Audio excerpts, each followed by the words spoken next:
Olá, meu nome é Renata e vamos dar continuidade aos nossos estudos.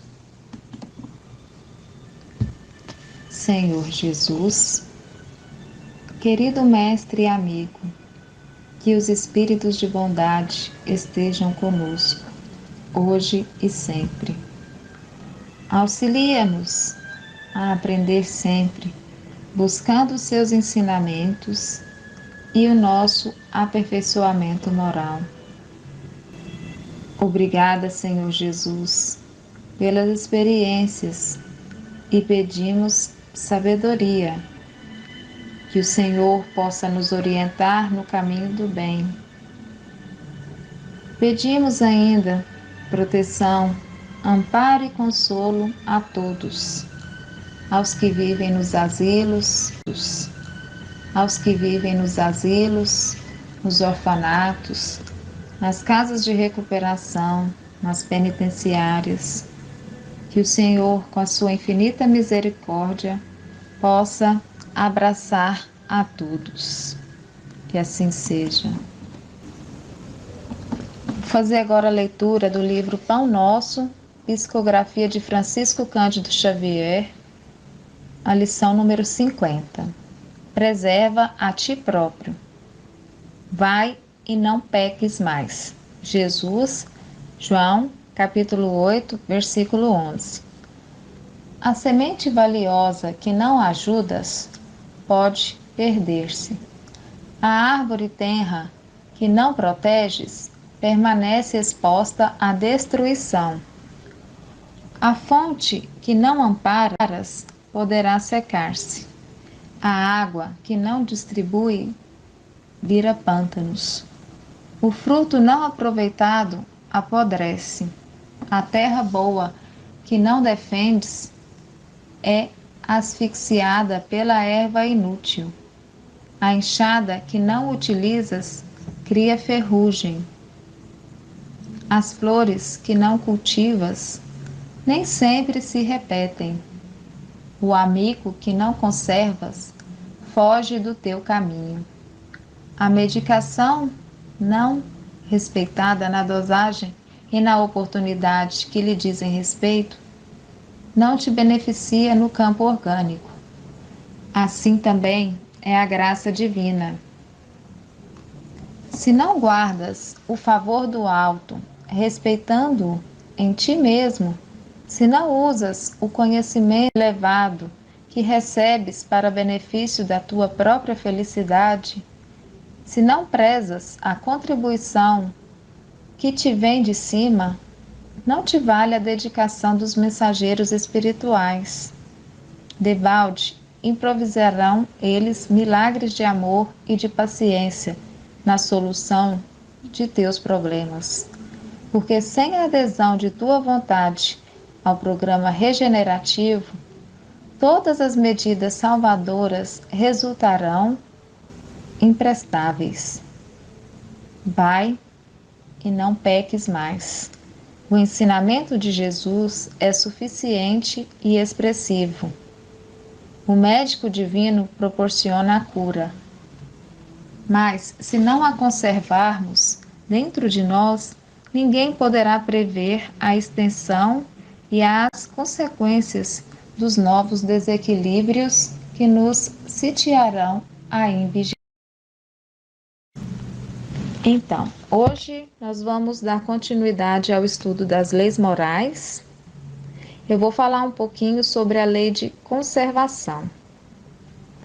Kardec nos faz uma proposta de trabalhar com subdivisões nessa lei de conservação, que são elas: o instinto de conservação, os meios de conservação, gozo dos bens terrenos, necessário e supérfluo, e privações voluntárias e mortificações.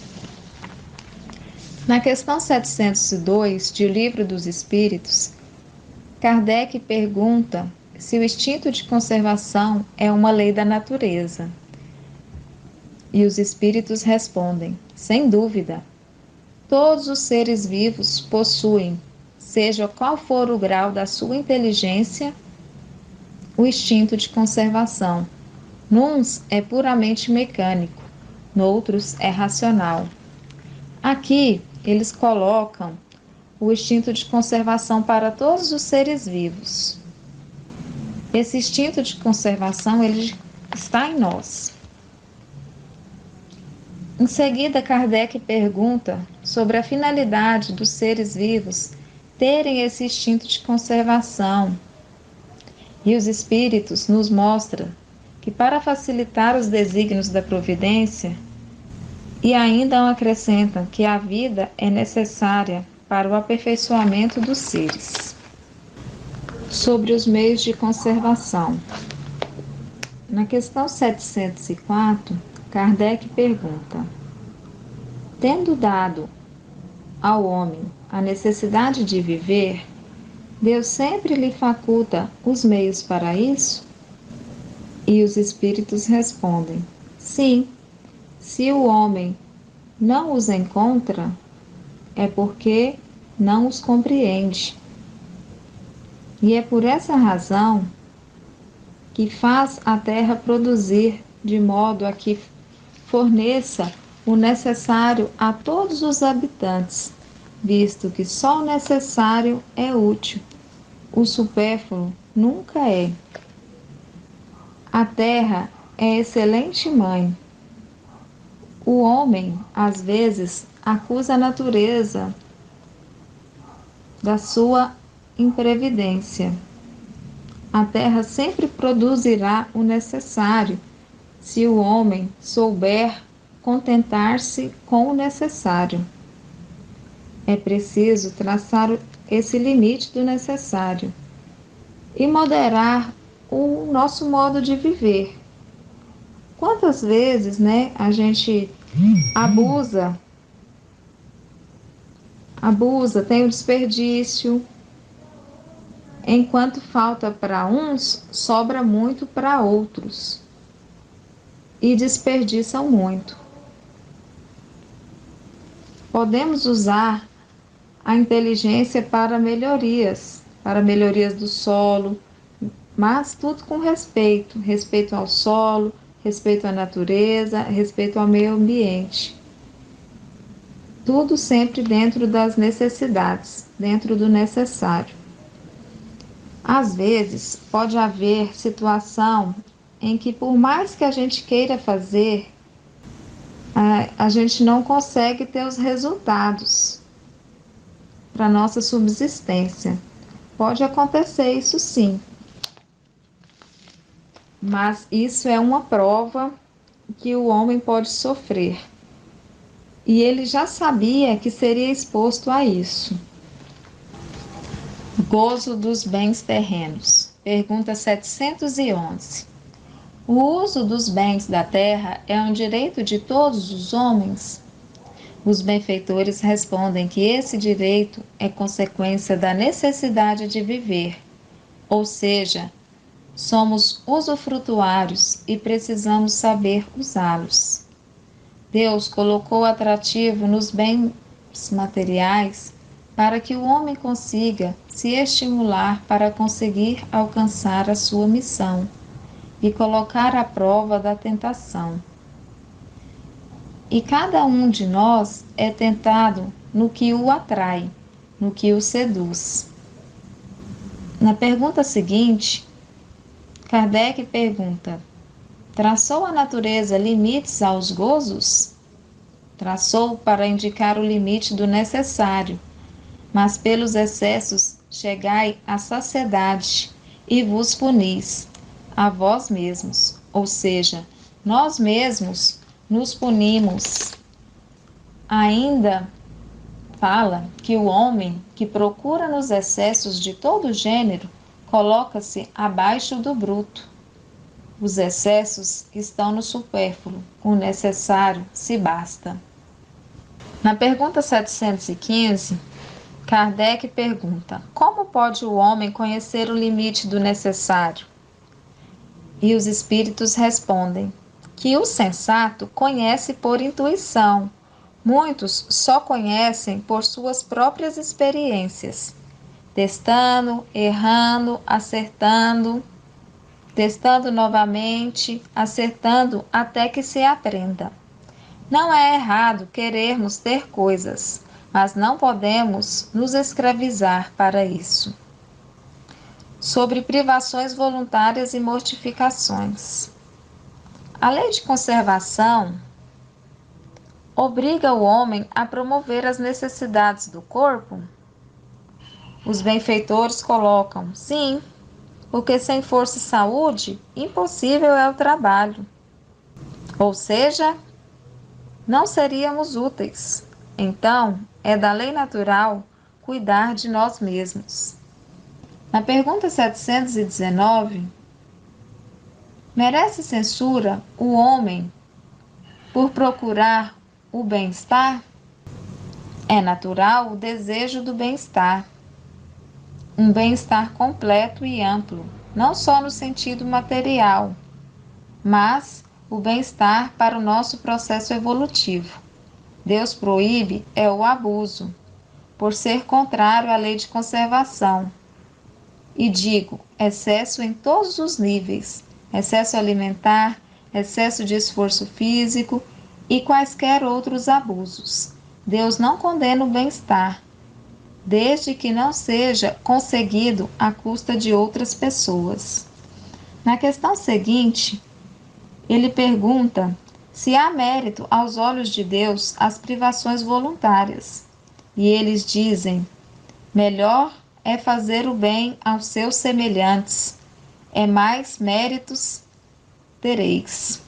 Então, é melhor a gente fazer os bens para os nossos semelhantes do que fazer privações voluntárias para a gente mesmo, né? Kardec ainda questiona os espíritos sobre as mortificações ascéticas. E os espíritos nos esclarecem: só servem para quem as pratica. É um ato de egoísmo e priva a si mesmo de trabalhar para o bem. Mas o que são essas mortificações ascéticas? Elas são quando nos isolamos do mundo, ficamos sozinhos, nos privando da sociedade. Ou seja, isso é um ato de egoísmo, porque nós estamos nos privando de trabalhar para o bem. Então, ela só está servindo para quem está praticando ela. Na questão 722, a gente vai falar um pouquinho sobre a abstenção de certos alimentos. Os espíritos nos dizem que é permitido ao homem se alimentar de tudo que não lhe prejudique a saúde. No entanto, a alimentação é livre, mas cabe o bom senso e o equilíbrio.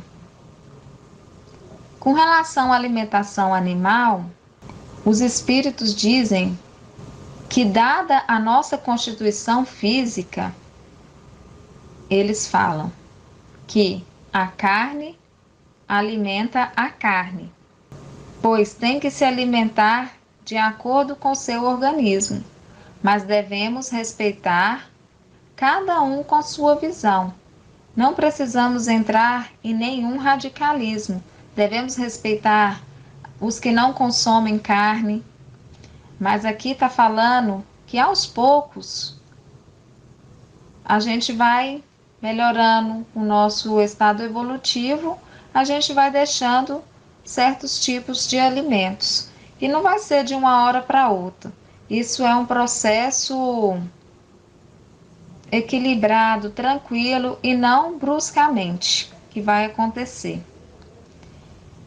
Na pergunta 726, Kardec pergunta sobre os sofrimentos.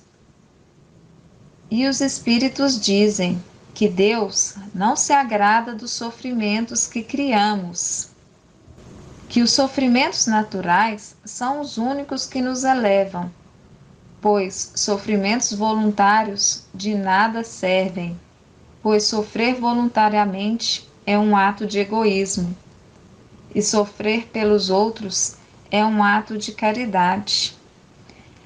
Bom, eu agradeço a todos a oportunidade e a paciência de terem me ouvido. A maior parte do meu estudo aqui foi tirada do Livro dos Espíritos. Se vocês quiserem aprofundar em alguma questão, é só pesquisar na literatura. Muito obrigada. Que a misericórdia do Divino Mestre Jesus esteja com todos nós. Nessa tarde e noite nós vamos fazer um estudo, dar continuidade aos nossos estudos sobre as leis morais, e hoje nós vamos trabalhar o capítulo 6, né, que fala da lei de destruição. Mas não a lei de destruição que trata do aniquilamento, mas a lei de destruição que fala de transformação. Porque desde o início dos tempos, na evolução dos seres vivos, a evolução dos seres vivos sempre foi marcada pela constante luta pela sobrevivência, onde duelam entre si dois instintos de conservação e de destruição. No instinto de conservação, enquanto o homem era só coletor, ele vivia e se alimentava só de produtos vegetais, né?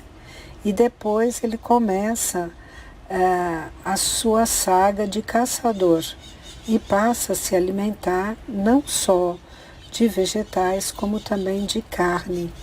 Nesse momento, ele passa de só coletor à condição de caçador-coletor. Então, de acordo com André Luiz, no livro Libertação, o homem lida com a razão há aproximadamente 40 mil anos, o que nos mostra que ainda estamos nas primeiras lições da cartilha da vida.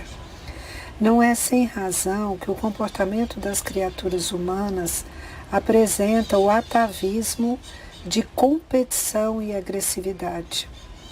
Aspas, com o mesmo furioso ímpeto com que o homem de Neandertal aniquilava o companheiro a golpe de sílex, o homem da atualidade, classificada de gloriosa era das grandes potências, extermina o próprio irmão a tiros de fuzil.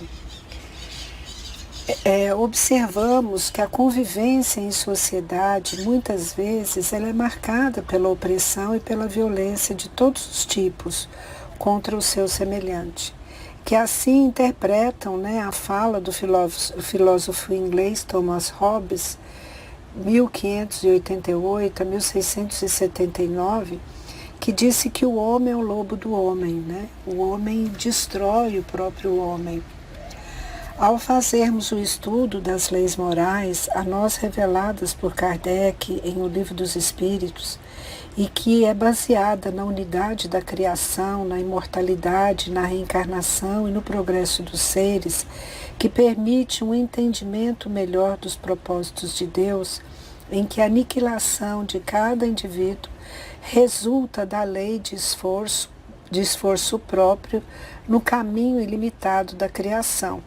Essa é uma fala, né, do livro O Consolador. Será que é possível progredir sem destruir, gente? Será que isso é possível? Em caso afirmativo, onde estariam os limites éticos da destruição?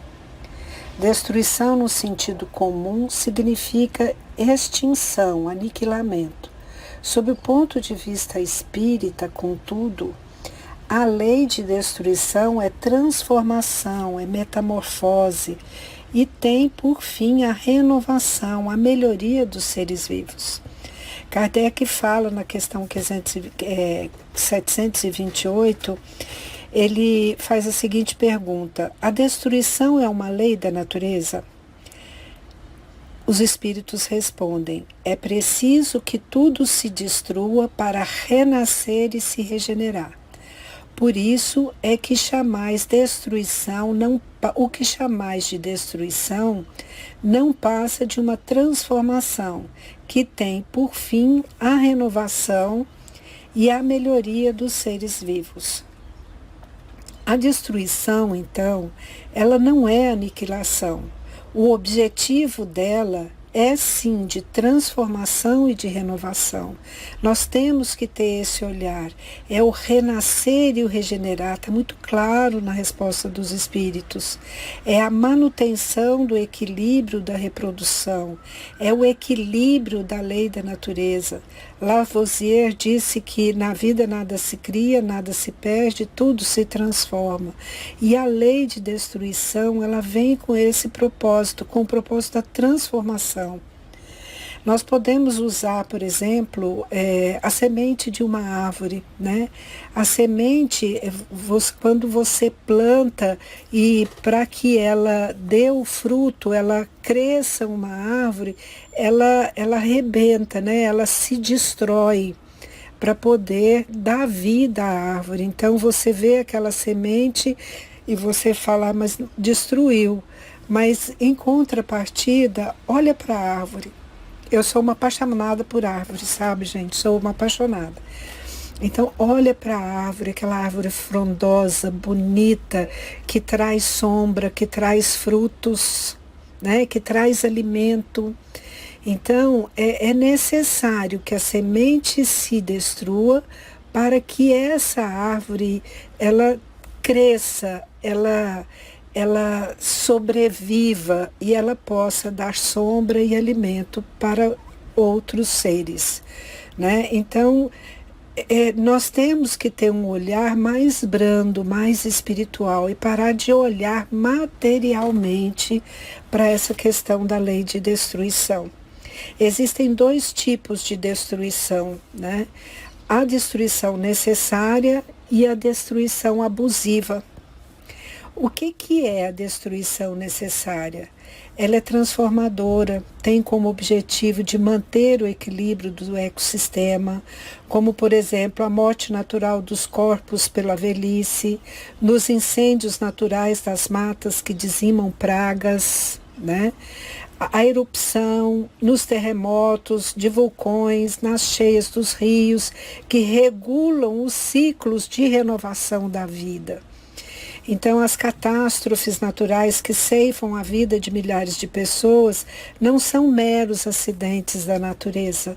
Ninguém sofre sem uma razão justa. Tais fenômenos representam um fator de elevação moral com vistas à felicidade dos indivíduos, além de favorecerem o desenvolvimento da inteligência ante os desafios, auxiliam desabrochar dos sentimentos tais como a paciência, a resignação, a solidariedade e o amor ao próximo, né? No Consolador, Emmanuel fala que as acomodações da terra são instrumentos de provações coletivas ríspidas e penosas. Nesses cataclismas, as multidões resgatam igualmente seus crimes de outrora e cada elemento integrante dela quita-se do pretérito na pauta dos débitos individuais. Então, tudo que acontece quando nós falamos da destruição necessária, ela vem para o nosso crescimento. O que as pessoas precisam parar é de achar que tudo é perseguição e que tudo é destruição. Eu sempre parti do princípio, quando as coisas acontecem que me deixam estarrecida com qualquer tipo de situação, eu já fui uma pessoa que reclamei demais, sabe? Até o dia que eu fui até a colônia Santa Marta pela primeira vez. E depois eu passei a pensar de uma forma mais humana com relação a tudo, né? Inclusive a lei de destruição. É parar e pensar o que eu tenho que aprender com isso. Não o porquê reclamando por uma coisa que eu estou passando, mas o porquê do aprendizado, o que eu tenho que aprender com aquela situação. Porque tudo, gente, é renovação. O Haroldo Dutra fala assim, todo mundo vai morrer. Todo mundo que Jesus salvou, fala do Haroldo, né? todo mundo que Jesus salvou morreu, né? Porque ele salvou naquele momento, aquelas pessoas tinham uma caminhada ainda para fazer, um aprendizado ainda durante aquela encarnação, mas quando chegou o momento certo, eles morreram. Todos nós vamos morrer, vocês sabiam disso? Né? Todos nós, por quê? Porque nós morremos e renascemos. Né? Sempre, sempre, né? E é necessário que morra para que nasça outra vez, para que cresça e frutifique. Tudo na vida é um ciclo. Então nós não podemos olhar a destruição como uma coisa negativa. Não, ela é transformação, ela é vida, ela é renovação. Então renascer é importante. Né? Então, existe a lei de destruição necessária, faz-se necessário. Às vezes, as pessoas pensam com relação às catástrofes, quantas pessoas que estão morrendo naquele momento. Gente, só vão sair dessa existência naquele momento aqueles que têm já um compromisso assumido de partir naquele momento. Aqueles que não estiverem prontos e que não estiverem no momento deles, alguma coisa vai acontecer e ele vai ser poupado, porque não é o momento. Então nós temos que pensar muito sobre isso, sabe? Porque ela é renovação. Nós temos que abrandar o olhar quando falamos dessa lei, porque Deus é amor. Deus é amor. E é nisso que nós temos que trabalhar. Aí nós temos uma segunda lei, né, que é a destruição abusiva. O que é a destruição abusiva? Na destruição abusiva, ela não é prevista pelas leis divinas, né? Ela exprime as ações dos homens. Mostra faces diferentes da violência. É aquela provocada de forma predatória, com fins egoísticos, a pretexto de prover o sustento alimentar ou para satisfazer paixões, necessidades supérfluas.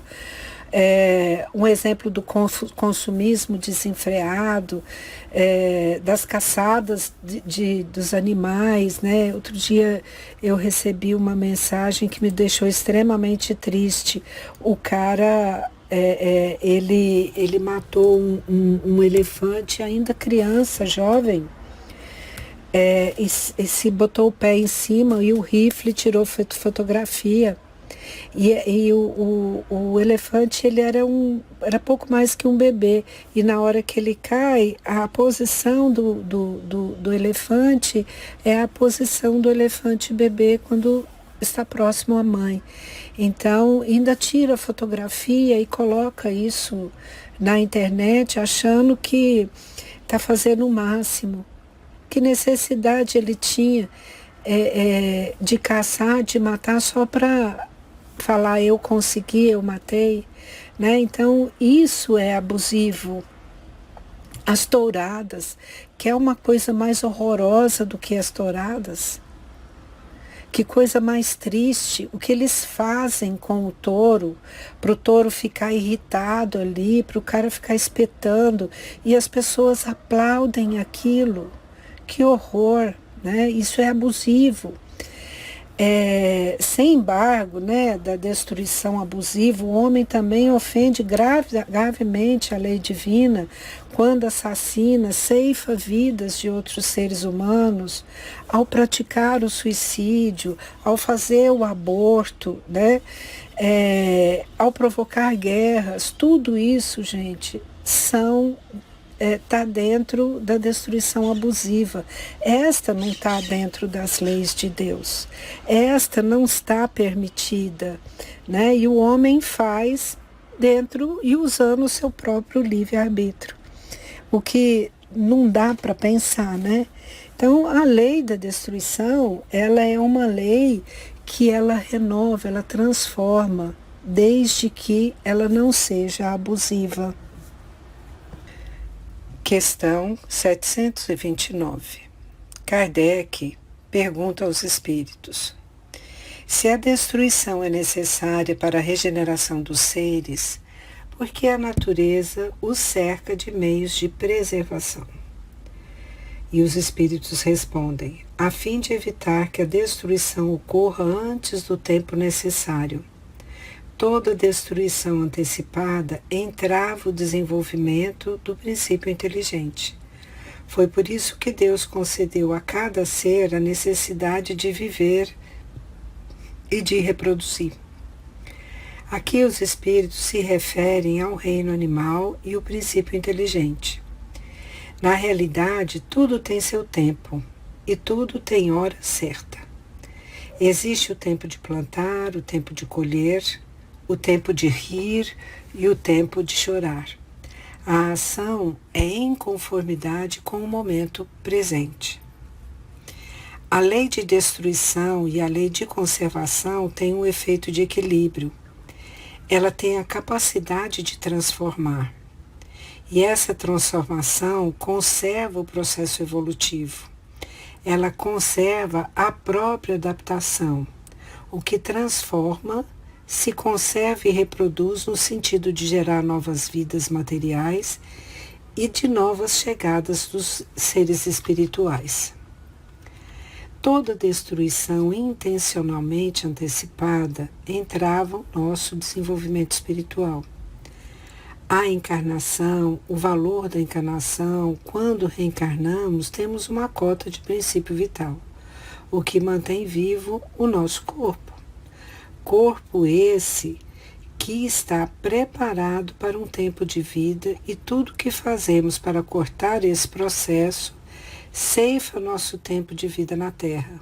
Por isso, precisamos respeitar o limite do corpo, né? Eu lembro muito do livro do André Luiz, Psicografia de Chico Xavier, Missionários da Luz. Tem um capítulo no livro em que o André Luiz está com o mentor dele, se não me engano é o Cláudio, e eles vão até o Ministério da Reencarnação. Ao chegar lá no Ministério da Reencarnação, quando eles estão caminhando pelo Ministério, eles encontram com uma senhora que está lá no Ministério programando o corpo que ela vai reencarnar, com todas as dificuldades que ela vai ter durante as reencarnações. Então, ela programa, inclusive, problemas cardíacos que ela vai ter, problema de pressão que ela vai ter, tudo, gente, tudo é programado no corpo. Salvo se for uma reencarnação compulsória, aí não tem essa programação. Mas na encarnação normal, você participa de todo o processo, né? E você pensa o que você acha que é melhor para você não cair na sua reencarnação. E aí o André Luiz, depois que termina a conversa, ele vai conversando e o mentor vai explicando para ele como é que é esse processo. Então, nós nos programamos para vir para cá. Nós sabemos todas as dificuldades que, inconscientemente, nós sabemos todas as dificuldades que nós vamos encontrar, né? Já que isso, agora a questão 730, Kardec pergunta: já que a morte nos leva a uma vida melhor e nos livra dos males desse mundo, seria mais de desejar do que de temer. Por que então o homem sente instintivo horror por ela, a ponto de estar sempre apreensivo por sua causa? E os espíritos respondem: já dissemos que o homem deve procurar prolongar a sua vida para cumprir uma tarefa. Por isso que Deus lhe deu o instinto de conservação e esse instinto o sustenta nas provas. Se não fosse assim, muito frequentemente ele se entregaria ao desânimo. A voz secreta que o faz repelir a morte lhe diz que ainda pode fazer alguma coisa pelo seu progresso. O espírito que o ameaça é uma advertência. Aliás, o perigo que o ameaça é uma advertência para que aproveite o tempo que Deus lhe concede. Mas, ingrato, o homem rende graças mais vezes à sua estrela do que ao seu Criador. E aí, gente, nós temos que parar e pensar nessa pergunta e nessa resposta. A preservação da vida é um instinto para nos fazer força, para nos dar força na prova. Ele é a força impulsionadora no processo evolutivo. Lutar para vencer o nosso compromisso espiritual. Nós temos um compromisso e nós temos que lutar para vencer esse compromisso. Somos responsáveis por nossa conduta e temos de zelar por ela e não prejudicar a evolução alheia. E aí nós podemos lembrar muito dessa questão da pandemia: use máscara, fique em casa, saia somente se necessário. Eu não me preocupo com o que as pessoas fazem. Eu me preocupo com a conduta delas. Então, a conduta delas pode criar um problema para mim, assim como a minha conduta pode criar um problema para as outras pessoas. Então, eu tenho que ter cuidado, né? Me preservar e preservar as pessoas que estão à minha volta. Novas provas foram escolhidas por nós. Nossas provas foram escolhidas por nós.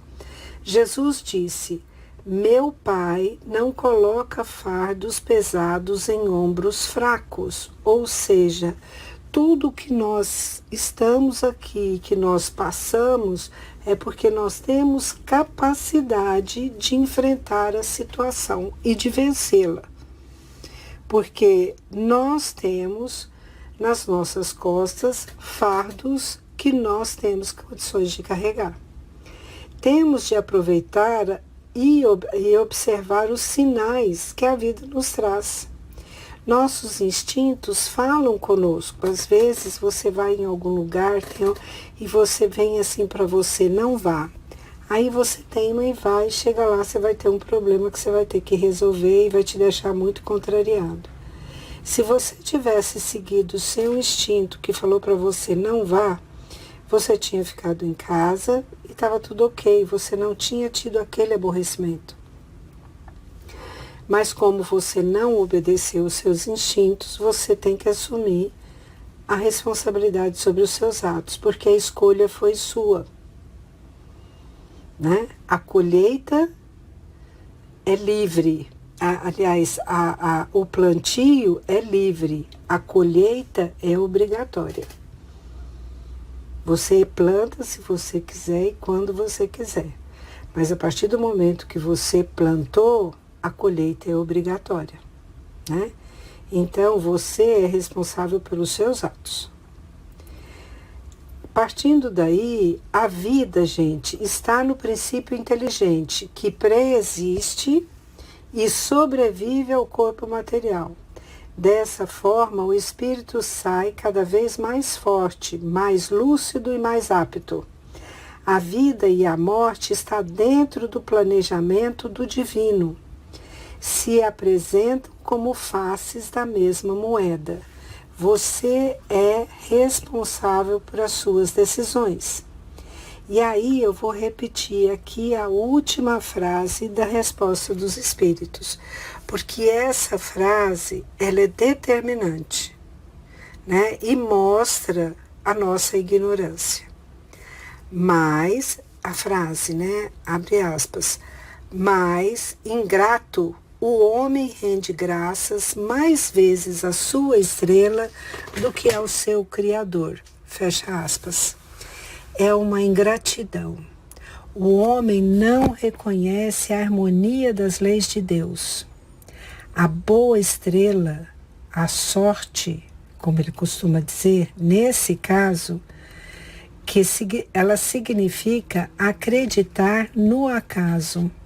E, gente, o acaso não existe.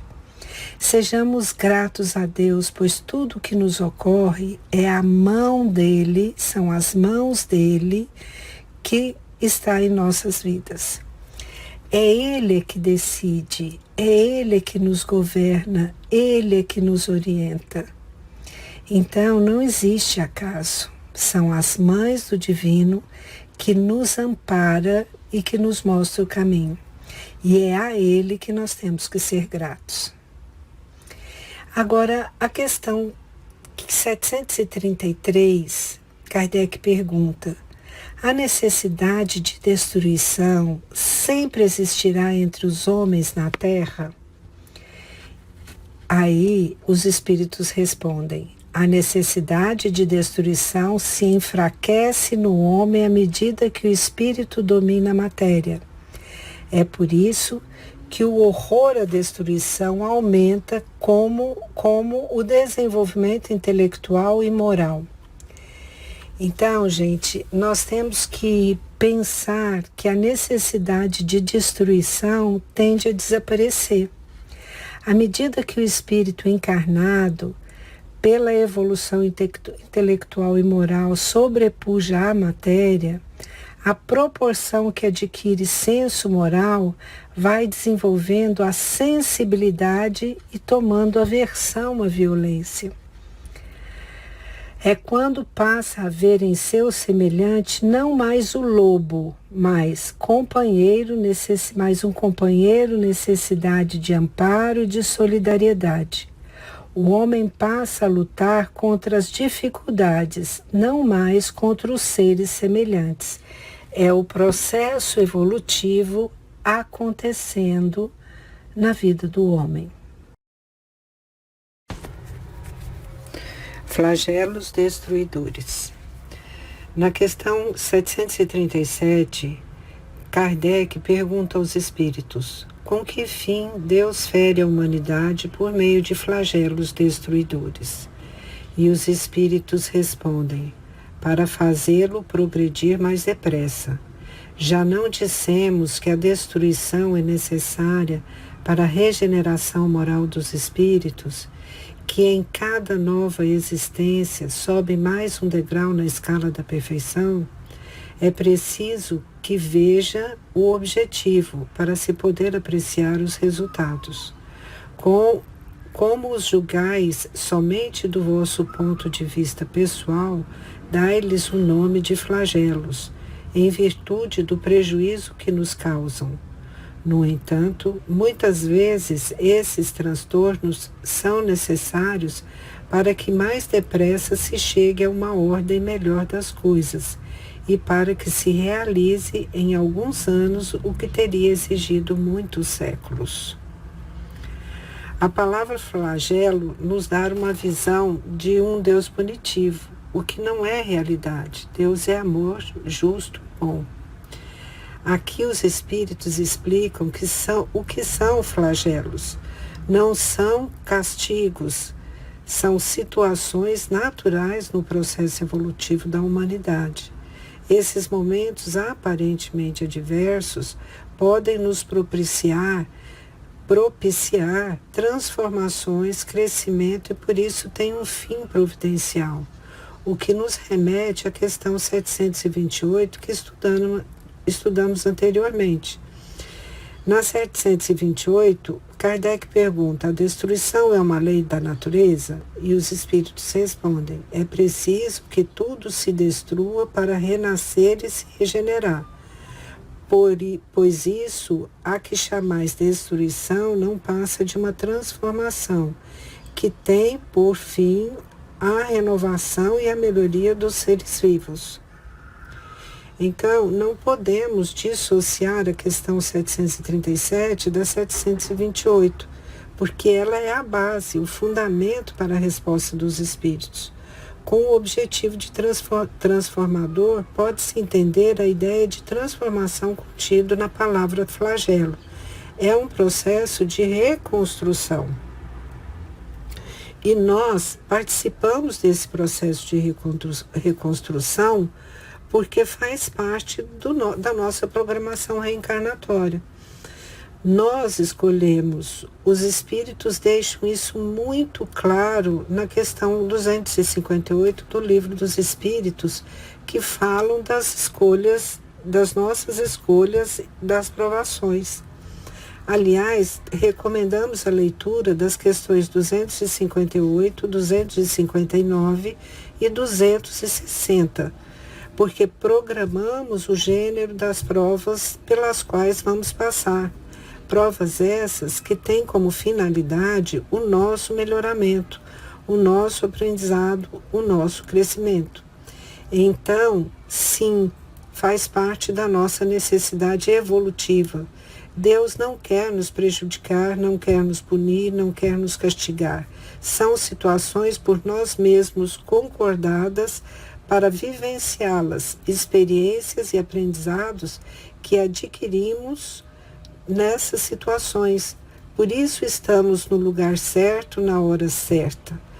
Para maior entendimento, recomendamos também a leitura da questão 250 do livro Consolador, que foi escrito pela psicografia do Chico Xavier.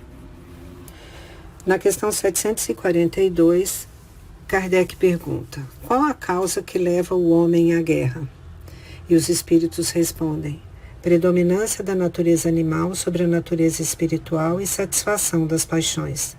No estado de barbárie, os povos só conhecem o direito do mais forte, daí porque, para eles, a guerra é um estado normal. À medida que o homem progride, a guerra se torna menos frequente, porque ele evita suas causas. E quando se torna necessária, sabe fazê-la com humanidade. Então, nós temos que pensar que, entre todas as facetas, a guerra é a mais violenta de todas. Etimologicamente, a palavra guerra esteve ligada sempre à discórdia e à luta, E vai dar origem ao objetivo belicoso ou beligerante. Um estado de ânimo que habitualmente é hostil ao semelhante. Ela geralmente é definida como qualquer combate com armas, sem armas, entre políticos, entre etnias, entre nações. E ela tem como objetivo a imposição da sua vontade diante dos seus adversários. Ou seja, ela é imposta pela força. É a lei do mais forte. Os espíritos superiores, ao tratarem da lei moral de destruição, ele coloca que a guerra é o resultado das paixões exacerbadas do homem em virtude da predominância da natureza animal sobre a natureza espiritual. Ao longo da história, gente, nós sabemos que os homens, desde os primórdios, o estado de guerra é normal para ele, é normal para o homem bárbaro, que procurava impor a sua vontade a partir da força, da lei da espada. Ante a ausência das normas para regular as relações sociais, sempre ia prevalecer a lei do mais forte. Nos flagelos destruidores provocados pelo ser humano, ela representa uma grave infração às leis morais. Neste caso específico, muitas exigências, muitas existências serão necessárias para expiar todos os crimes causados por uma guerra. Se por um lado ela traz algum tipo de benefício, por outros, efeitos dela, sobretudo aqueles de longo prazo, são tantos e tão rigorosos que você não pode imaginar que exista vencidos ou vencedores. Aliás, aonde existe a perda de um único ser humano, não existe vencedor.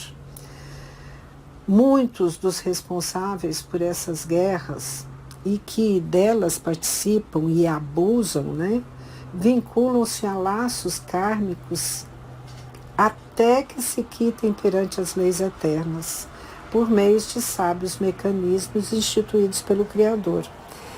Entre eles, a reencarnação, né, que reúne os adversários do passado nos templos de hoje. Tudo vai ser resgatado, tudo, né? Jesus coloca na parábola estranha moral: a guerra sucederá à paz, ao ódio dos partidos, à fraternidade universal, às trevas do fanatismo e à luz da fé esclarecedora. Por isso, né, os espíritos superiores esclarecem que a guerra vai desaparecer da face da terra quando os homens compreenderem a justiça e praticarem as leis de Deus. Somente quando o homem, né, repito, compreender a justiça e praticarem as leis de Deus. Nesse conteúdo que nós falamos agora, eu incluí todas as questões referentes às guerras, né, que são a 742, 43, 44, 44A e 745. Kardec pergunta na questão 746, o assassino é um crime aos olhos de Deus? E os espíritos respondem, sim, um grande crime, pois aquele que tira a vida ao seu semelhante corta uma existência de expiação ou de missão. Aí é que está o mal. A finalidade da encarnação, ela é importantíssima. A sua finalidade é nos fazer progredir, pois ela é gradativa. Nossa progressão enquanto espírito, ela é gradativa. Cada encarnação é um degrau que nós estamos galgando, né? O assassino tira a vida desse espírito, desse corpo, agora. Ele tira o direito dessa pessoa de continuar na sua trajetória de progresso. O mal está em tirar essa oportunidade. Na 747, nós podemos ver que quanto maior é o conhecimento, maior a responsabilidade. Quando o ser tem muito conhecimento, ele tem muito mais responsabilidade sobre os seus atos. E na 748, quando se fala de legítima defesa, na realidade, a legítima defesa ela tem que ser proporcional à situação. Se você não tiver como, você acaba fazendo aquilo que você não gostaria. Mas se você tiver a oportunidade de preservar a sua vida e a do outro, isso significa você mostra a sua humanidade e vê o seu grau de evolução, porque você consegue agir de tal forma que você preserve a ambos. Na 750, todos os crimes têm o mesmo grau de importância. Não interessa se é pai ou se é filho. Não existe o sujeito, existe o ato, né? A análise do ato.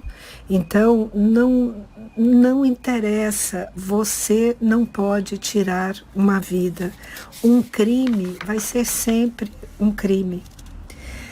Quando nós falamos da crueldade, na questão 752, Podemos associar, Kardec pergunta, né? Podemos associar o sentimento de crueldade ao instinto de destruição? E os espíritos respondem: é um instinto de destruição no que tem de pior. Se algumas vezes a destruição é uma necessidade, a crueldade jamais o é, porque resulta sempre de uma natureza má. O mal, Joana de Ângeles fala no seu livro, né? O mal que me fazem não me faz mal. O mal que me faz mal é o mal que eu faço, pois me torna uma pessoa má, né? Uma pessoa mal.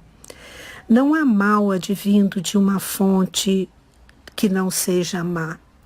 Então, o princípio daquele que comete crueldade é sempre o mesmo, de muita maldade. E na 753, nós perdemos a oportunidade de evolução, temos que nos lapidar o tempo inteiro. Jesus disse que onde tiver o vosso coração, aí estará, aonde tiver o vosso tesouro, aí estará o vosso coração. Nosso coração deverá sempre estar mais elevado, né? Ele tem que estar sempre naquilo que nós prezamos mais.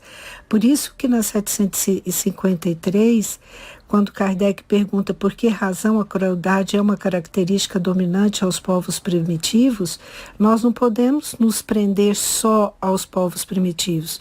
Nós temos que olhar para nós também, né? E na questão... E aí agora nós passamos para a questão do duelo, na questão 759. Por que na 759? Porque hoje em dia, na legislação, o duelo não é permitido.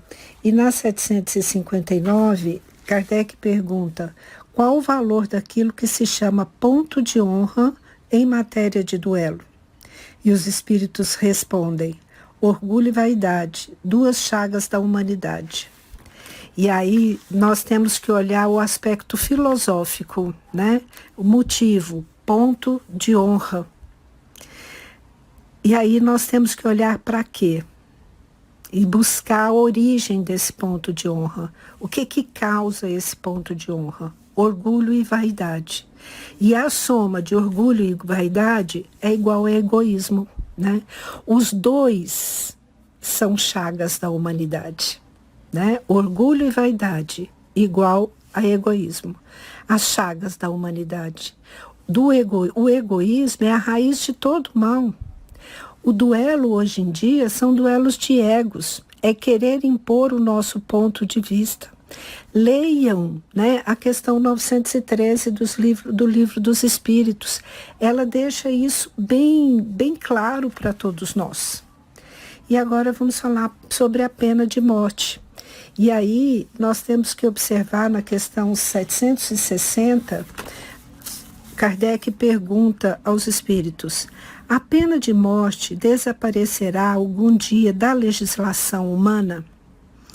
E os espíritos respondem: a pena de morte desaparecerá incontestavelmente e sua supressão assinalará um progresso da humanidade. Quando os homens estiverem mais esclarecidos, a pena de morte será completamente abolida da terra. Os homens não terão mais necessidade de ser julgados pelos homens. Refiro-me a uma época ainda muito distante.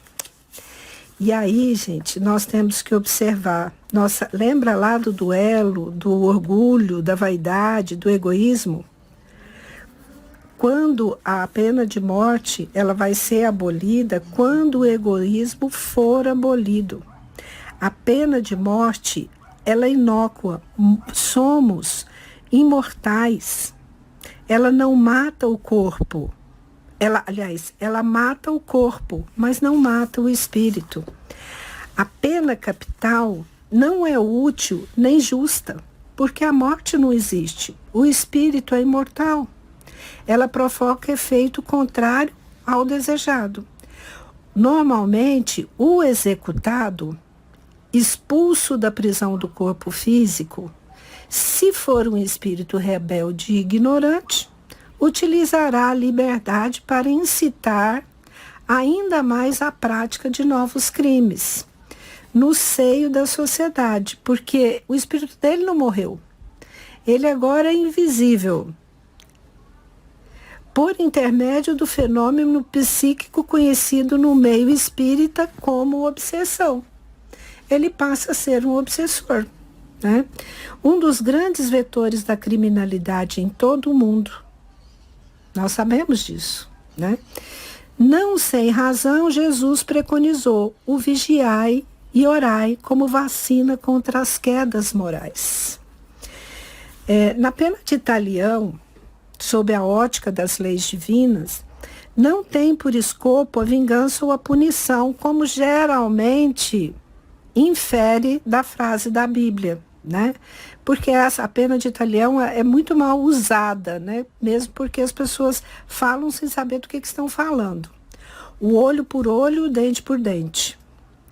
Ela espelha o critério perfeito de equivalência ou proporcionalidade entre a infração cometida e a pena, com a finalidade pedagógica.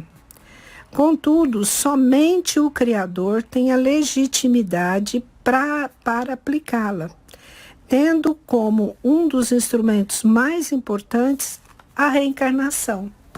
A reencarnação é o processo educativo mais adequado. Esse é o sentido verdadeiro das palavras de Jesus, que também nos recomendou perdoar os inimigos. Todos os cumprimentos, essa pena, a cada instante, pois respondemos pelos nossos erros nesta existência e em outra. Aquele que foi a causa do sofrimento para os seus semelhantes virá a achar-se numa condição em que padecerá o que tenha feito sofrer o outro. Pela imperfeição humana, a lei terrena deixa de alcançar muitos crimes praticados pelos homens. De modo algum, esses escaparão aos rigores da lei divina esculpida na consciência. Somente a educação, o tempo e o amor, e muitas vezes a dor, serão capazes de redimir o espírito ainda mal atrasado. Se perseverarmos no bem, um dia lograremos ser juízes de nós mesmos e alcançaremos a felicidade sem jaça aurida na paz de consciência do dever cumprido. Que a paz do Senhor esteja com todos nós. Boa tarde, meus irmãos e minhas irmãs. Sou Wesley e estou aqui para podermos dar continuidade no estudo das leis morais. Vamos estudar junto essas leis, e coube a mim estudar sobre a lei de sociedade. Esta lei se encontra no capítulo 7 das leis morais e ela se divide em 3 tópicos, que são necessidade da vida social, vida de isolamento, voto de silêncio e laços de família. E para começarmos a estudar sobre esta lei de sociedade, vamos entender um pouquinho do que já foi falado sobre as leis morais. Ou seja, as leis morais são um conjunto de leis divinas que regem a dimensão moral do ser. Estes ensinamentos fazem parte dos fundamentos da doutrina espírita. Esta doutrina que nos fortalece, que nos ilumina e que faz com que evoluímos a cada instante. E para começarmos a lei de sociedade, que tem da questão 766 a questão 775, vamos começar lendo a primeira questão, que começa na necessidade da vida social. Olha só, necessidade da vida social. Esta lei já começa com esse tópico. Será por quê? Hein? A vida social está na natureza? Esta é a questão 766. Então vou repetir. A lei social está na natureza? E sabiamente os espíritos respondem: certamente. Deus fez o homem para viver em sociedade. Deus não deu inutilmente ao homem a palavra e todas as outras faculdades necessárias à vida de relação. O que quer dizer com isso? Que precisamos, ou seja, o homem, nós precisamos um dos outros para progredir. Progredir espiritualmente, progredir intelectualmente e progredir moralmente. Precisamos um dos outros para progredir, certo? Para evoluirmos. E temos também, para completar esse estudo, um livro que é o livro Pensamento e Vida, de Emmanuel, psicografado por Chico Xavier. Lá tem vários relatos, que descrevem o tanto que necessitamos um do outro para podermos evoluir. Precisamos um do outro para sermos o quê? Testados continuamente. Seria muito fácil vivermos isolados, sem ninguém para nos colocar à prova a todo instante, sem ninguém para testar a nossa raiva, a nossa ira, a nossa paciência. Então, ou seja, precisamos dos outros para fazermos esses testes continuamente. Tá? Allan Kardec também nos fala que não conseguimos evoluir sozinho porque não temos todas as faculdades. Por isso precisamos do contato com outras pessoas. Ou seja, Deus é tão sábio que Ele nos deu a sociedade para podermos evoluir o tempo todo. Pois aqueles que estão ao nosso redor, que nos cercam, também precisam de nós para evoluir. É um aprendendo com o outro.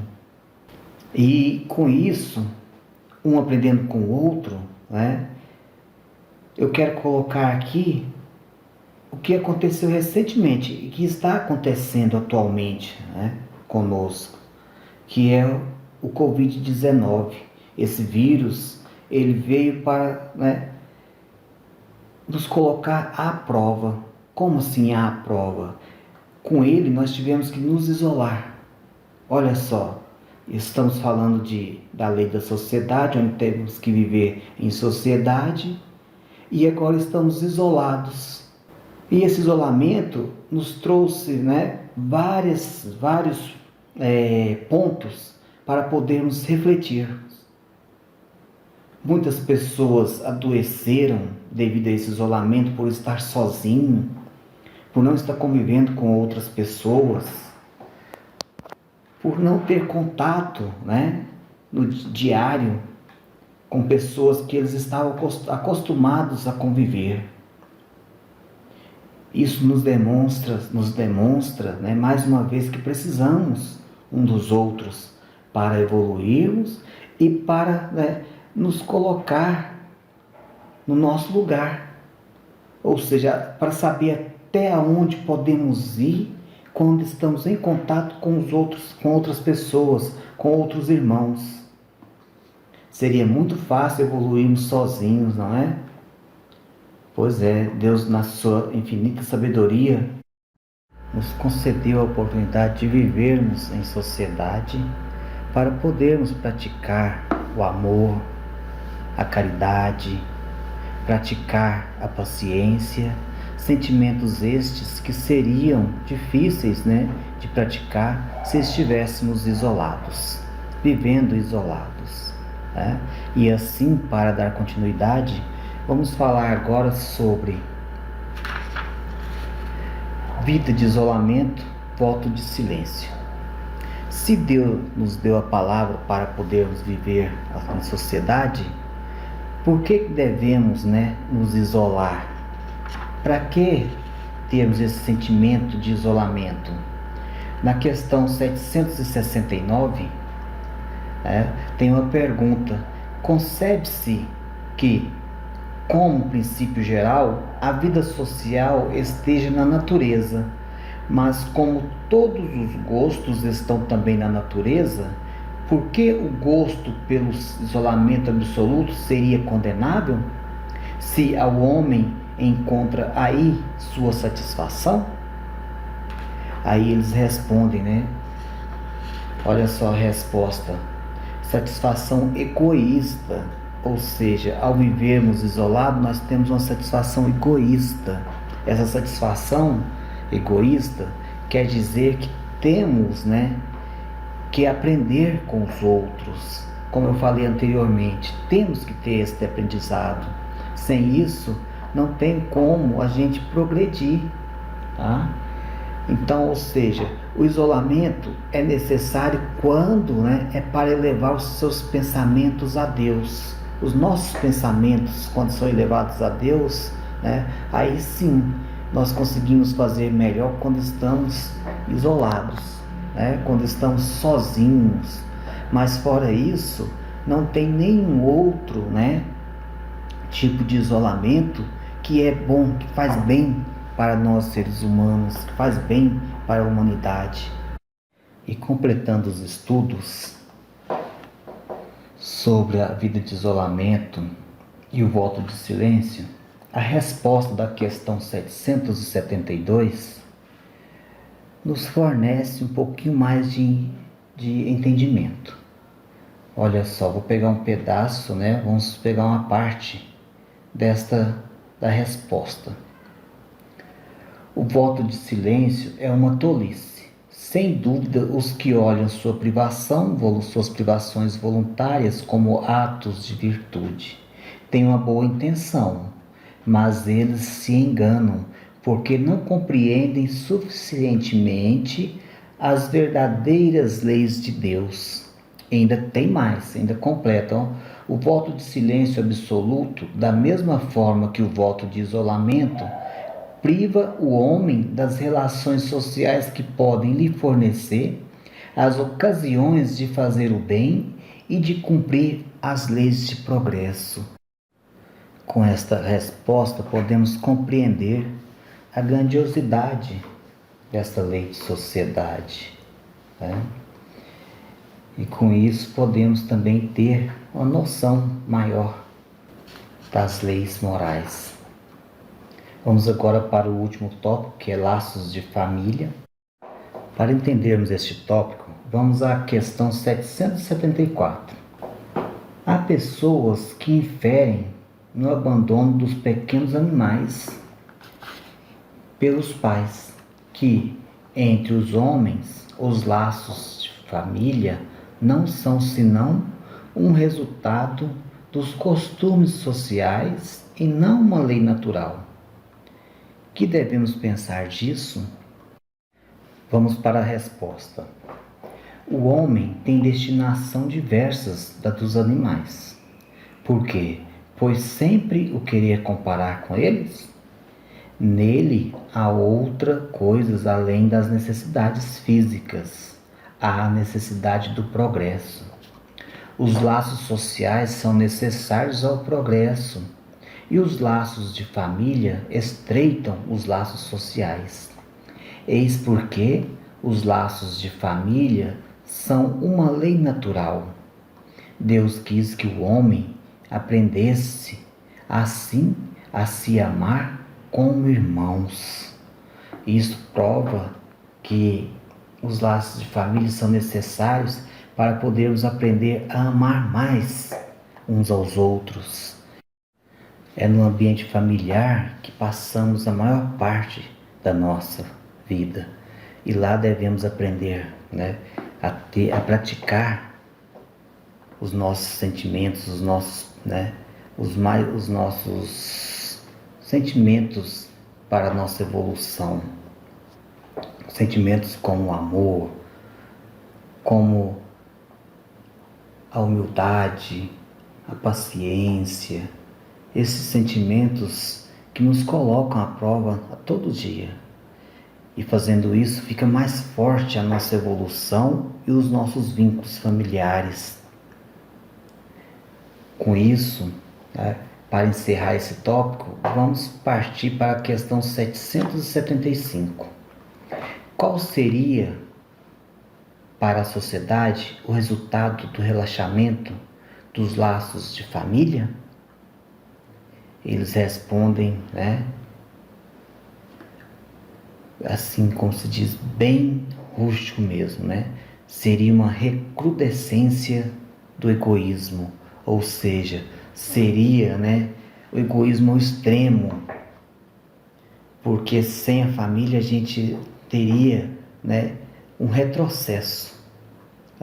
Aprenderíamos a amar, mas não a amar tanto como em família, aquele amor ágape, aquele amor que a gente faz com que olhe para o outro primeiro antes de olhar para nós. Tá? E com essa resposta nós encerramos os estudos das leis, de sociedade. E com isso, essa lei de sociedade, ela acaba sendo para nós, um benefício e não um malefício. Um benefício porque vamos aprender, vamos ter condições de evoluir de acordo com aqueles que estão ao nosso lado, ao nosso redor, e não evoluir só porque estamos sozinhos, porque estamos compreendendo a nós mesmos, mas também vamos aprender a compreender todos aqueles que necessitam do nosso apoio e do nosso auxílio. Então, muito obrigado a todos, tudo de bom. Boa tarde, meu nome é Jaime, sou trabalhador do Centro Espírita Amor e Caridade. E esta semana ficou sob minha responsabilidade de falar um pouquinho sobre a lei do progresso. Iniciando com a questão 776 do Livro dos Espíritos, onde Kardec indaga dos espíritos se são idênticas o estado de natureza e a lei natural. Os espíritos respondem que não. O estado de natureza é o estado primitivo. A civilização é incompatível com o estado de natureza, ao passo que a lei natural contribui para o progresso da humanidade. Kardec, comentando esta questão, diz que o estado natural é a infância da humanidade e o ponto de partida do seu desenvolvimento intelectual e moral. E o homem, sendo perfectível e trazendo em si o germe de seu melhoramento, não foi destinado a viver perpetuamente na infância.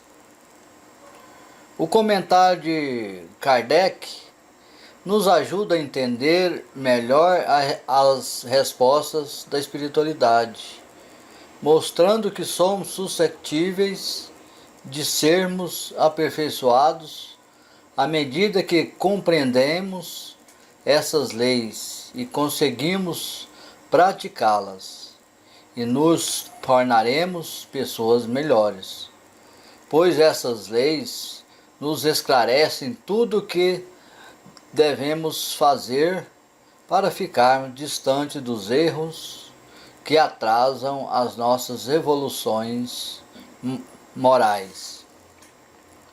E quando Deus nos criou, simples e ignorantes, foi no intuito de querer que nos prosperássemos em tudo.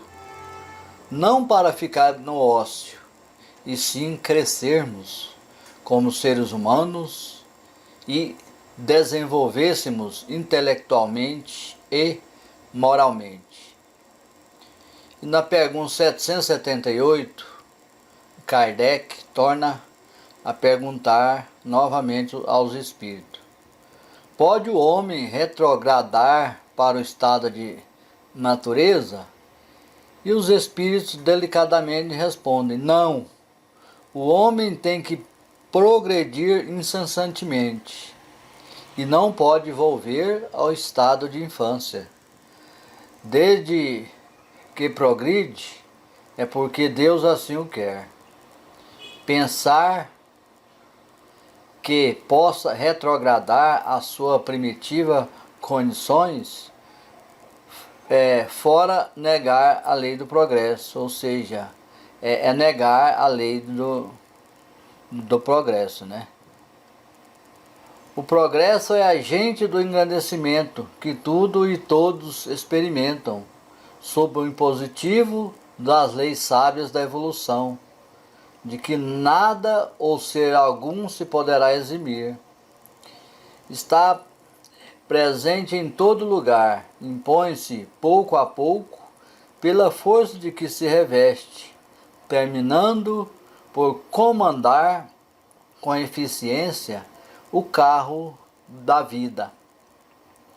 Examinando a palpitante atualidade do progresso, que irrompe de todos os lados, são inequívocas, com inadiáveis, as necessidades do adiantamento moral e espiritual do homem, do que decorre o avanço material, seja na administração, na cultura, na política, na arte, na ciência, a fim de que, se não entorpeçam os valores éticos, ante a inteligência deslumbrada em fase das conquistas do conhecimento, que sem as estruturas íntimas da dignificação que comanda os sentimentos e destroça os desatinos, tudo se transforma em caos.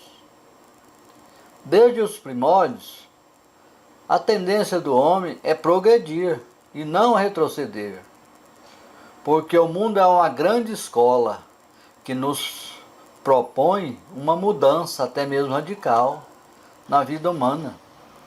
E para acompanhar o progresso da humanidade, temos que estarmos atentos às mudanças necessárias, para que assim poderemos acompanhar a tecnologia que nos inspira para uma vida melhor, para vivermos em harmonia com toda a sociedade. Pergunta 780. O progresso moral acompanha sempre o progresso intelectual? Decorre deste, mas nem sempre o segue imediatamente. O progresso, para ser legítimo, não pode prescindir da elevação moral dos homens, que se aure no Evangelho, sempre atual. As conquistas da inteligência, embora valiosas, sem a santificação dos sentimentos, conduzem ao desvario e à destruição. Amor e conhecimento são as asas harmoniosas para o progresso do homem e dos povos.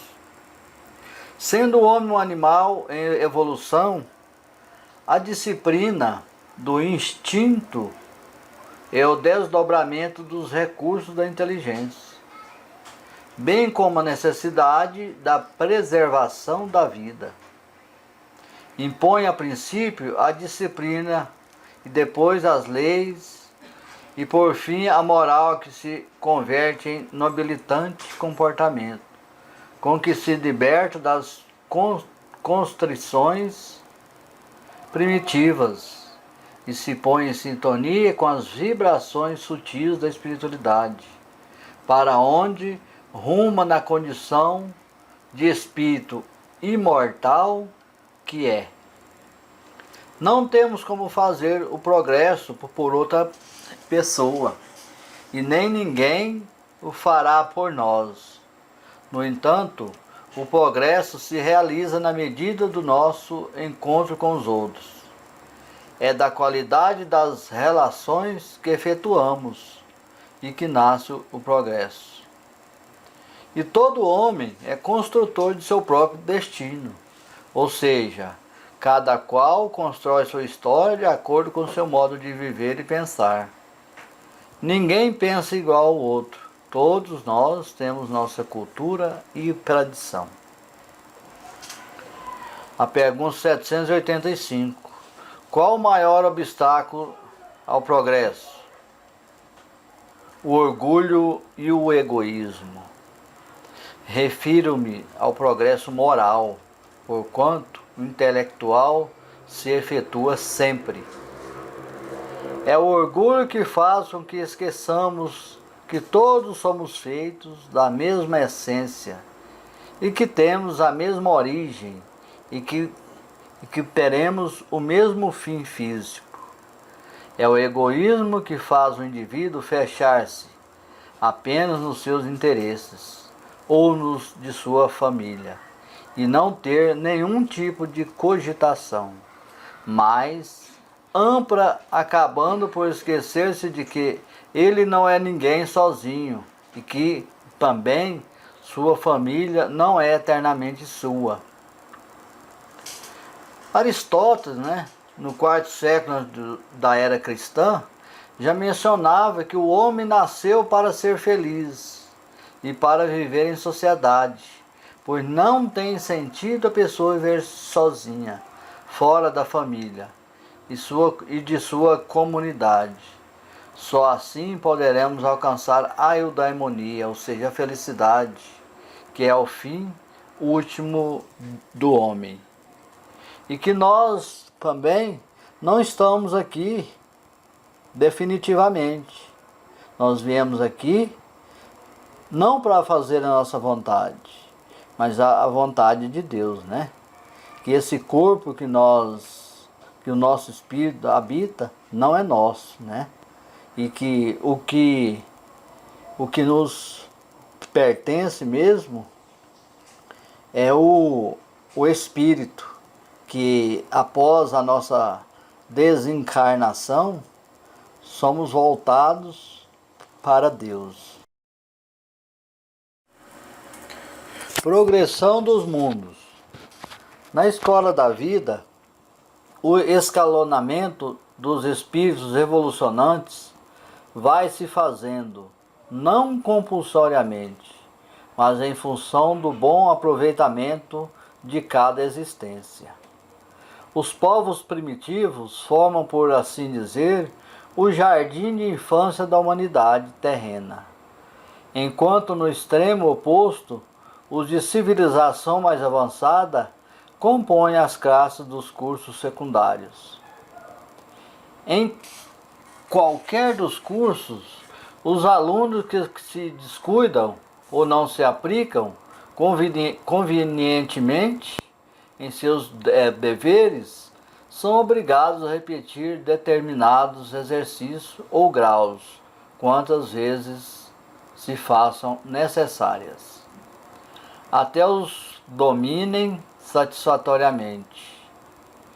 De fato, de modo análogo em qualquer plano evolutivo em que se encontrem, os espíritos são compelidos, através das reencarnações, a reviver certos episódios, tantas vezes quantas sejam precisas, para que tirem proveito das experiências que eles possam ensejar-lhes. O progresso é a lei da natureza, e essa lei todos os seres da criação, animados e inanimados, foram submetidos pela bondade de Deus, que quer que tudo se engrandeça e prospere. ao mesmo tempo que todos os seres vivos progridem moralmente, progridem materialmente, os mundos em que eles habitam. Quem pudesse acompanhar o mundo em suas diferentes fases, desde o instante em que se aglomeraram os primeiros átomos destinados a constituí-lo, vê-lo-ia a percorrer uma escada incessantemente progressiva. Marcham assim, paralelamente, o progresso do homem, o dos animais, seus auxiliares, o dos vegetais e da habitação. Porquanto nada em natureza permanece estacionário. Quão grandiosa é essa ideia e digna da majestade do Criador, né? Quanto ao contrário, é mesquinha e indigna do seu poder a que concentra a sua solicitude e a sua providência no imperceptível grão de areia, que é a terra, e restringe a humanidade aos poucos homens que habitam.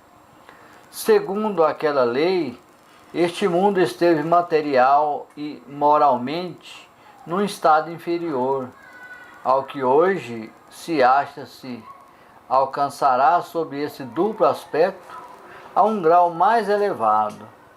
Ele há chegado a um dos seus períodos de progresso e de transformação, em que esse orbe expiatório mudar-se-á em planeta de regeneração, onde os homens serão ditosos, porque nele imperará a lei de Deus. Para que na terra sejam felizes os homens, preciso é que somente a povoem espíritos bons, encarnados e desencarnados, que somente ao bem se dedique. Havendo chegado o tempo, grande imigração se verifica, dos que habitam, a dos que vêm a praticar o mal, pelo mal, ainda não tocados pelos sentimentos do bem, os quais, já não sendo dignos dos planetas transformados, serão excluídos, porque senão lhe ocasionariam de novo perturbação e confusão e constituiriam obstáculo ao progresso. Irão espiar o endurecimento de seus corações, uns em mundos inferiores, outros em raças terrestres ainda atrasadas, equivalentes a mundo daquela ordem, as quais levarão os conhecimentos que hajam adquirindo, tendo por missão fazê-lo avançar. Substituí-los os espíritos melhores que farão reine em seu seio a justiça, a paz e a fraternidade. A terra, no dizer dos espíritos, não terá de transformar-se por meio de um cataclismo que aniquile de súbito uma grande geração. A atual desaparecerá gradualmente e a nova lhe sucederá. Do mesmo modo, sem que haja mudança alguma na ordem natural das coisas. Tudo, pois, processará exteriormente, como só é acontecer, com a única, mas capital diferença de que uma parte dos espíritos que encarnavam na terra aí não mais tornarão a encarnar. E o progresso é para todos que povoam a terra. Primeiro vieram os homens das cavernas, que praticamente eles andavam de quatro e encurvados. E depois foram progredindo de acordo com suas necessidades, e começaram a caminhar em pé. Foram criando suas próprias armas com pedras, descobriram o fogo e assim sucessivamente foram se descobrindo cada vez mais. E também os animais foram desenvolvendo suas táticas de sobrevivência, buscando um meio mais fácil para se alimentar. E tudo, desde a criação até os dias de hoje, podemos dizer que a Terra se progrediu muito, né? Tanto os seres vegetais, os animais, seres orgânicos. Então, com um determinado tempo, todos estão aí prosperando para o bem-estar do planeta. A influência dos espíritos, ou seja, a influência do espiritismo no progresso. De que maneira pode o espiritismo contribuir para o progresso? Destruindo o materialismo, que é uma das chagas da sociedade. Ele faz que os homens compreendam onde se encontram seus verdadeiros interesses e valores, né? Deixando a vida futura de estar velada pela dúvida. O homem perceberá melhor que por meio do presente lhe é dado preparar o seu futuro, abolindo os prejuízos de seitas, castas e cores, ensina aos homens a grande solidariedade que os há de unir como irmãos. Não podemos afirmar que os materialistas vêm vindo. Estão nos tempos modernos, por toda parte, tentando inconscientemente apagar a luz do Espírito. Temos assim a tarefa de conduzir para a frente a bandeira da imortalidade, com o trabalho incessante que lhe é consequente, mas para atingirmos a meta, é imperioso que se disponha cada um de nós a viver em si mesmo os princípios que pregamos, com a obrigação de servir e com o dever de estudar. O Espiritismo veio ao mundo para substituir as outras crenças. O Consolador, como Jesus, terá de afirmar igualmente: eu não vim destruir a lei. O Espiritismo não pode guardar a pretensão de exterminar as outras crenças, parcelas da verdade que a sua doutrina representa, mas sim trabalhar para transformá-la, elevando-lhes a concepções antigas para o clarão da verdadeira imortalidade. A missão do Consolador tem que se verificar junto às almas e não ao lado das gloriolas efêmeras dos triunfos materiais, esclarecendo o erro religioso onde quer que se encontre e revelando a verdadeira luz pelos atos e pelos ensinamentos. O espírita sincero, enriquecendo os valores da fé, representa o operário da regeneração do templo do Senhor, onde os homens se agrupam em vários departamentos, ante altares diversos, mas onde existe um só mestre, que é Jesus Cristo. E dando uma lida aqui em alguns comentários da filosofia espírita, no volume 6º, da questão 776, onde Miramês faz um comentário, que a diferença é sutil, mas muito profunda entre o estado de natureza e as leis naturais. Estado de natureza é o ambiente que vivem os primitivos, de modo que o progresso é tão lento que não dá para perceber o seu impulso, enquanto as leis naturais são perfeitas e imutáveis, por serem feitas pela perfeição, que é Deus, né? Os espíritos que vão despertando pela força do tempo e do espaço, alcançando as leis de acordo com a sua evolução. Isso é belo, desde quando possa ser entendido em espírito e verdade. A doutrina dos espíritos é capaz de levar ao homem essas verdades, pela simplicidade dos escritos, para que todos encontrem a si mesmo, em plena eternidade, desfrutando da vida e multiplicando a esperança. O estado de natureza é o princípio, o ponto de partida da civilização, ao passo que a lei natural compartilha firmemente com o progresso, em todas as suas direções do crescimento espiritual.